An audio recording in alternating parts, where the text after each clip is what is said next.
దేవుని బిడ్డలుగా మనం ఎప్పుడు పిరికితనం, భయం, అధైర్యం మన దగ్గరికి రానివ్వద్దు. ఎందుకు పిరికితనం, భయం మన దగ్గరికి రానివ్వద్దో తెలుసా? 2 మాటలు చెప్తాను.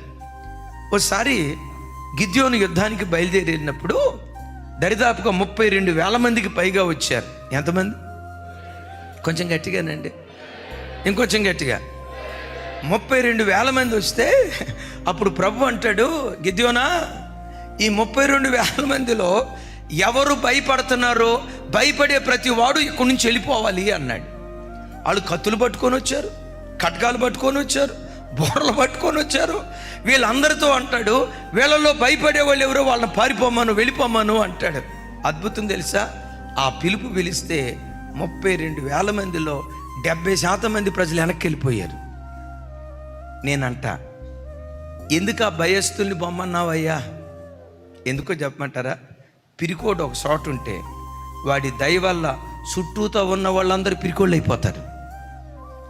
ఒక భయస్థుడు ఉంటే చుట్టూతో ఉన్న వాళ్ళు కూడా భయస్థులు అయిపోతారు. విన్నారా?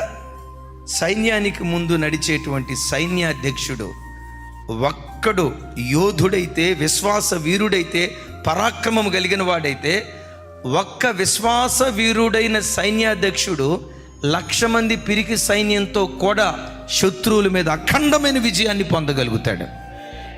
అట్లా కాకుండా ముందు నిలవబడిన యోధుడే పిరికివాడే, అమ్మో కత్తి వస్తుందేమో, ఈటు వచ్చి పొడి చేస్తుందేమో, నేనేమైపోతాను, భూమికి బరువు అయిపోతా, భారం అయిపోతానేమో కదా, కోటా బియ్యం పుచ్చుకుపోతాయేమో కదా, అయ్యో నేను చచ్చిపోతే ఎట్లని భయస్థుడు ఉన్నాడు అనుకోండి, వాడొక్కడు భయస్థుడు అవటం కాదు, వాడి భయాన్ని బట్టి చుట్టూతో ఉన్నవాళ్ళు భయస్థులుగా మారిపోతారు.